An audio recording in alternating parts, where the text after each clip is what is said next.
একজন সৈন্য সামান্য একটু চাপ দিতেই কয়েকশো কেজির একটি বড় ইট দেয়ালের ভেতরে ঢুকে গেল, আর ঠিক তার পরের মুহূর্তেই দেয়ালের ইটগুলো অদ্ভুতভাবে নড়াচড়া করতে শুরু করলো এবং নিজে নিজেই উল্টে যেতে লাগলো। দূর থেকে এই দৃশ্য দেখে বড় সেনাপতি অবাক হয়ে গেল। সব ইট পুরোপুরি ঘুরে যাওয়ার পর বিশাল ভারী একটি দরজা ধীরে ধীরে খুলে গেল, যা দেখে পাশে থাকা সৈন্যরা ভয় পিছিয়ে গেল। ঠিক তখনই সেনাপতি সবাইকে ভেতরে গিয়ে খোঁজ নেওয়ার আদেশ দিল এবং সৈন্যরা অস্ত্র হাতে নিয়ে ভেতরে ঢুকে পড়ল। কিন্তু তারা জানতো না যে এই সমাধির ভেতরে ঢুকলে আর বেঁচে ফেরার কোনো উপায় ছিল না। ভেতরে ঢুকেই সৈন্যরা মূল্যবান সোনা দানায় ভরা একের পর এক বাক্স দেখতে পেল। লোভে পড়ে তারা হাতের অস্ত্র ফেলে দিয়ে নিজেদের মধ্যেই মারামারি শুরু করে দিল, যাতে সব সম্পদ একাই লুটে নিতে পারে। এক পর্যায়ে যারা জিতে গেল তারা প্রচুর ধন সম্পদ নিজেদের কাছে জমিয়ে নিল। এমন সময় সামনের একটা বড় বাক্স কেঁপে উঠে অদ্ভুত শব্দ করতে লাগলো। সৈন্যরা সেটির চারপাশে জড়ো হলো, ভাবলো ভেতরে হয়তো অসাধারণ কোনো গুপ্তধন আছে। কিন্তু বাক্সটি খোলার পর ভেতর থেকে হাজার বছরের পুরনো অদ্ভুত হিংস্র পোকা জেগে উঠল এবং সৈন্যদের ওপর ঝাঁপিয়ে পড়ল। সৈন্যরা ভয়ে এদিক ওদিক পালাতে লাগলো, কিন্তু পোকাগুলো তাদের শরীরের ভেতরে ঢুকে পড়তে লাগলো এবং মাত্র কয়েক সেকেন্ডের মধ্যে একজন সৈন্যকে কঙ্কালে পরিণত করে ফেলল।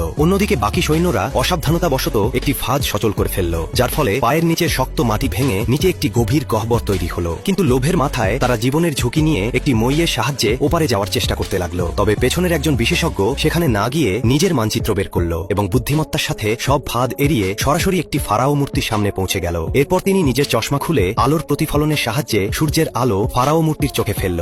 সঙ্গে সঙ্গে মূর্তির মাঝখান থেকে ফাটল ধরে একটি আলোকিত পথ খুলে গেল এবং বিশেষজ্ঞ উত্তেজিত হয়ে সেই পথ ধরে ভেতরে চলে গেল। ভেতরে গিয়ে তিনি পারদে ভরা একটি জলাশয় দেখতে পেল, যার ঠিক মাঝখানে একটি অদ্ভুত পাথরের কফিন রাখা ছিল। কফিনটি পরীক্ষা করতে তিনি কোনো বিপদের তোয়াক্কা না করে পারদের ওপর দিয়েই হেঁটে সেটির কাছে চলে গেল। তিনি ভাবলেন কফিনের ভেতর নিশ্চয়ই কোনো মহামূল্যবান ধন সম্পদ আছে। তিনি যখন কফিনটি জড়িয়ে ধরল তখনই সেটি নিজে থেকেই খুলে গেল এবং ভেতরে এক অপরূপ সুন্দরী নারী শুয়ে থাকতে দেখা গেল। হাজার বছর পার হয়ে গেলেও তার শরীর ও চামড়া একদম সতেজ ছিল। কিন্তু বিশেষজ্ঞ রূপের প্রতি আকৃষ্ট না হয়ে নারীর হাতে থাকা একটি পাথরের লকেটের দিকে নজর দিল। তিনি যখনই লকেটটি ভালো করে দেখার জন্য হাতে নিল, ঠিক তখনই এমন একটি ঘটনা ঘটল যা তাকে পুরোপুরি হতভম্ব করে দিল।